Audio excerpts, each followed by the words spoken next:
So we're going to go over these two problems here. I know you had a question on, you understand it now, but I just want to go over it so everyone can get it. What's the first step? Show me that you understand it. What's the first step here? What would you do? Simplify it how?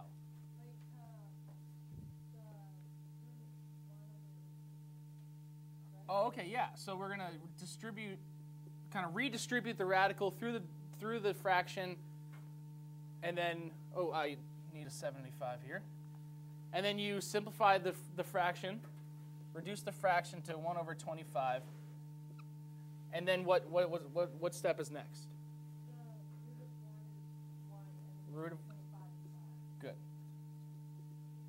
Root of 1 is 1. Root of 25 is 5, and that's as simple as we can get it. You can also try to multiply by root 75 over root 75 to rationalize the denominator. That makes numbers way too big, but you can see if you simplify first, we can get it. And then there was a question on this one as well. So what do you think the first step is going to be? Is there any radical on top? Well, there's no radical in the numerator, so there's no sort of making the whole fraction out of the radical. But what can I multiply by to get rid of the radical in the bottom? Root 5. And I have to do it to the numerator and the denominator. Root 5 times root 5, what's that one going to be? 5. When I multiply all these terms up here, can I do anything with those? No, we just have 8 times x times root 5. There's nothing we can do. Is it simple? Is it simplified? I think so. That's as simple as we're going to get it. All right, good. So now we're going to actually go back to geometry. Yesterday we talked about geometric ratios in triangles, but it was isolated. We really didn't explain how it really relates to the geometry itself. But we have an activity sheet here that gets you to graph the same triangle on 2 different coordinate planes. Now, are we going to create the same size triangle? No. So are we going to create congruent triangles? No. But we're actually going to see that it's pretty close to congruent, and there's still a lot of patterns. So I'm going to pass these out. Everyone needs a ruler and a protractor. The first step is graphing the triangle on the coordinate plane. And then you can answer the questions from there. Please pass these back.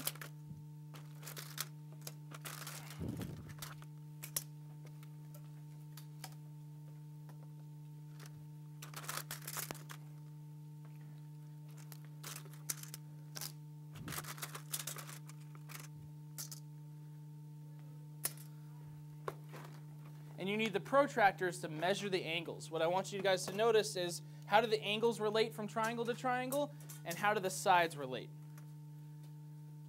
Pass these back, please.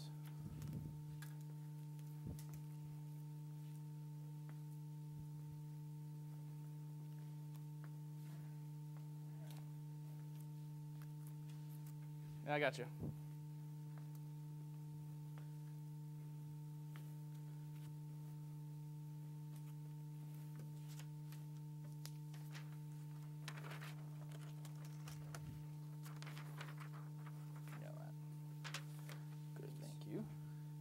Everyone understand what's going on? Measuring the angles and measuring the sides.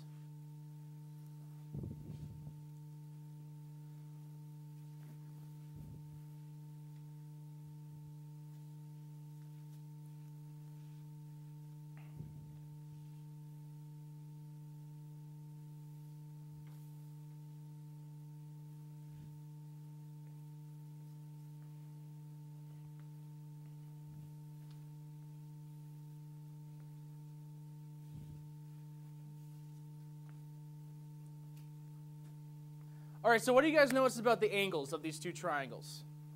What about corresponding angles? They're all the same. So if we stretch this triangle, we stretch the triangle to make it bigger, all the angles have to stay the same. It's the same thing when you're on a Microsoft Word document or in PowerPoint. You take your picture and you want to make it bigger, you stretch the corner. Does that change the shape?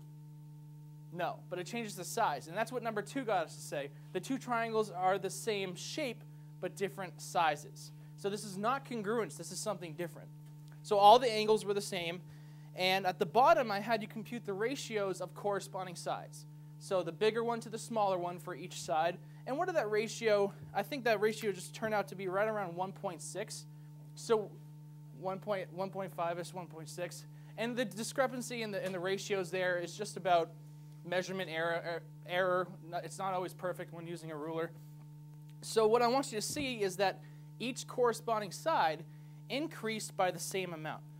So I've done exactly what you've done on your sheet with the overhead. Are these grids the same size?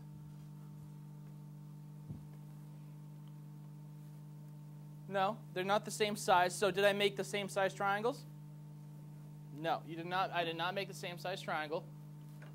But look at this. Rather than measuring, I can actually put them on top of each other. If I line up the A's, what can you tell me about the two angle A's? They're the same because they perfectly overlap. If I line up the B's, same, and the C's, the same. So when I stretch this triangle, when I make it bigger, all the angles have to stay the same, and it turns out that all the sides increased by the same amount.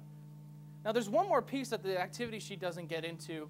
What can you tell me about the relationship of this side to that side? They're parallel. How do you know? What do you know about this angle and this angle? They're corresponding angles, so they have to be the same. What about here? Same. So I just made two parallel lines. Is that going to work for every side? Yes. So we didn't set up congruent triangles. This is something called similar triangles. So we're going to learn for the rest of the day, we're going to learn about what needs to be true about similar triangles.